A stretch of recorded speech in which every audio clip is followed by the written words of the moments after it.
Hello, this is YumongX and it's May the 1st, 2022.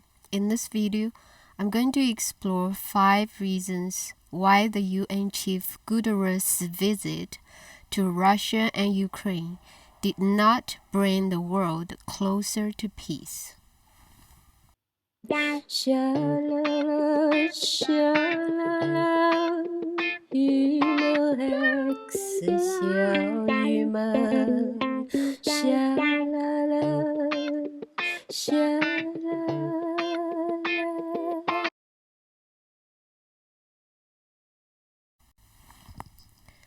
Reason number 5. UN has no credibility to persuade Putin, Lavrov, and the majority Russians, since countries like US, UK have gotten away with all their war crimes, while Russia is being singled out for punishment. Not only punishment, but unusual and cruel punishment. There's no fairness, there's no integrity, there's no sensibility, but just a lot of senses. There are no rules so long as the collective West acts like they are above all the rest of the world. The Western narrative about a rules-based order is a joke, since Western countries are the ones that frequently break the rules. The West, especially US, has been making their own rules along the way. If you go along with them, you are rules-based. If you dare to defer or question, you are not rules-based. It is a shame that so many Western leaders talk about rules-based order without appearing to know what they are talking about. For example, German Minister of State Tobias Lindner says he is concerned when China and Solomon Islands signed a security agreement. But he did not show any concern when US, UK, Australia, Japan, and India signed 2 separate security agreements last year. British Foreign Minister Liz Truss criticizes China for not abiding international rules without giving any facts to back her allegations. What rules is she talking about when US and UK lied their way into the Iraq war and destroyed the country without any consequences?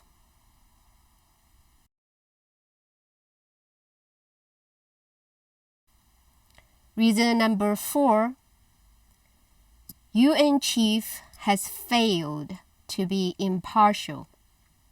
UN Chief Guterres clearly is siding with Ukraine and the collective West, while ignoring Russia's rights. If someone is accused of breaking the law, the accused deserves a fair trial. Russia is not getting a fair trial. In addition, the West has been relying on propaganda to groom the public to hate Russia and to cancel Russia. Right before the war, US had been giving China a hard time for a few years. Then Russia came along, showed support to China, and signed an agreement to partner with China on a wide range of issues. US did not take it well. That is the unspoken reason why US did not make a real effort to prevent the Ukraine war with diplomacy, which directly led to the Russia-Ukraine war. Right before the war, US had been giving China a hard time for a few years. Then Russia came along, showed support to China and signed an agreement to partner with China on a wide range of issues. U.S. did not take it well. That is the unspoken reason why U.S. did not make a real effort to prevent the Ukraine war with diplomacy. Furthermore, U.S. appears to have UN Chief Guterres in its pocket. Immediately after news came out about the scheduled visit of Secretary Antonio Guterres to Russia and Ukraine, U.S. Secretary of State Blinken and Defense Secretary Austin made a visit to Kiev and declared that U.S. wants Russia to be weakened in the Ukraine war.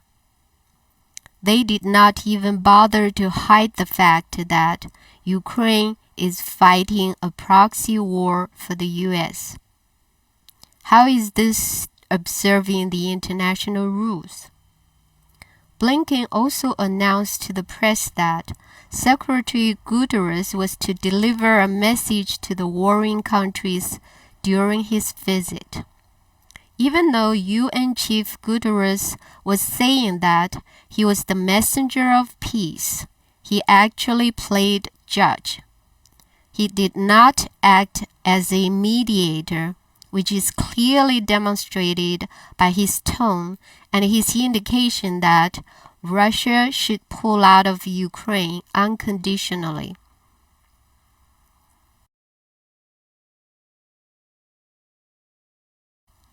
Reason number 3. Secretary Guterres did not make any effort in truly listening to the Russian side of the story.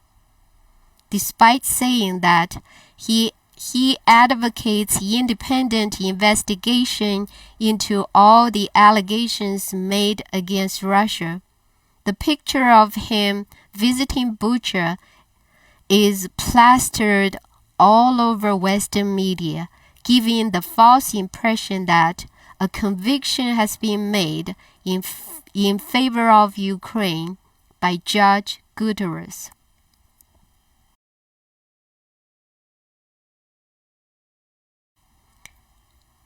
Reason number 2.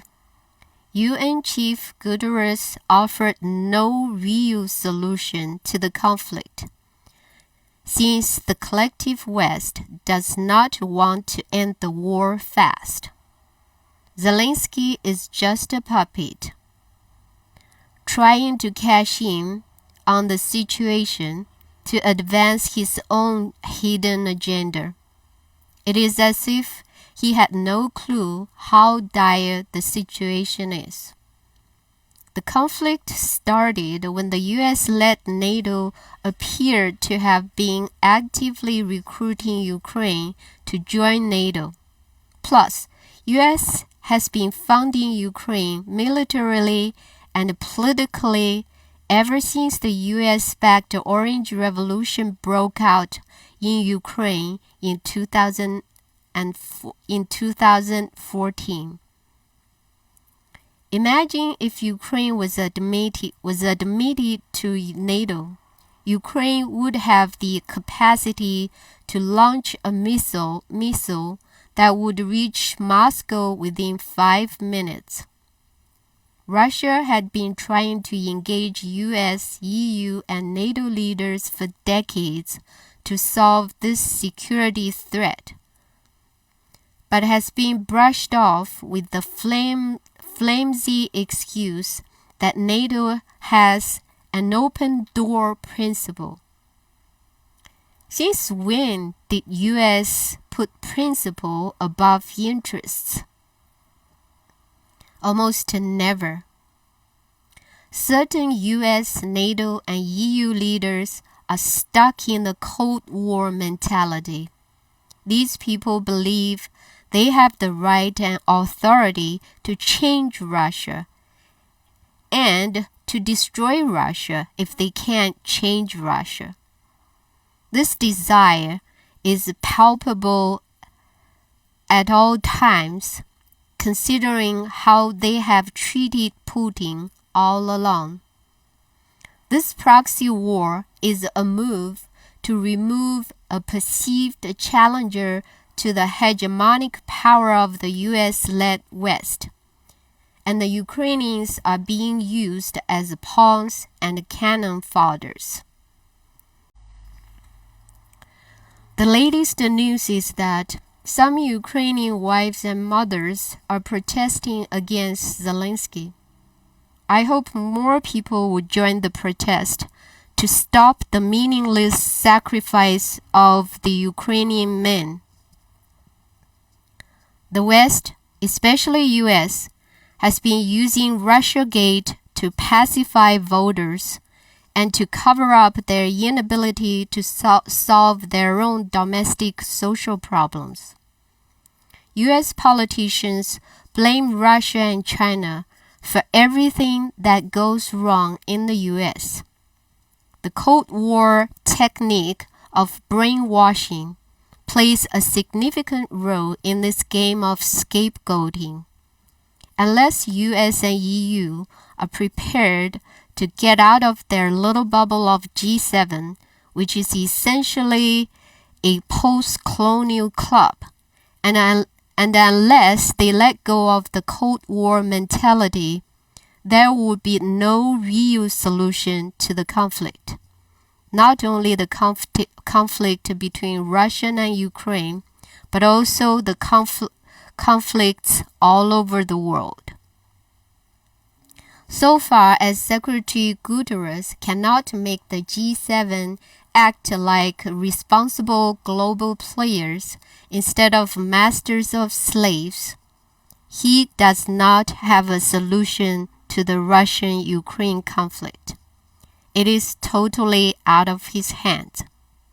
And for him to have gone along with the US narrative, it has made the situation worse. Of course, war is evil, horrible, and destructive. However, his mission is supposed to be brokering a ceasefire, not issuing a verdict or making a journalistic report.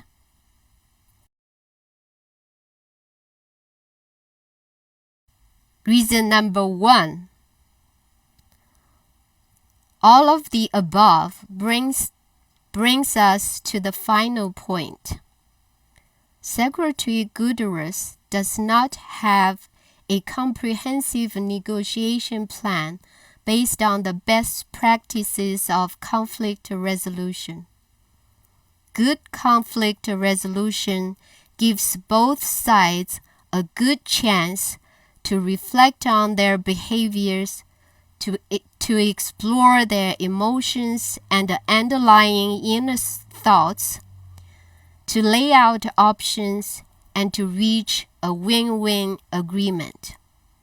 Chief Guterres does not seem to be prepared to tackle the deep roots of the conflict and give both sides an equal chance to assert their rights. This is a fundamentally wrong approach, especially when Russia is acting like a wounded bear and the collective West is acting like a narcissist. Thank you for watching, and I'll see you next time. 小YumongX 小雨们，啦啦，啦啦。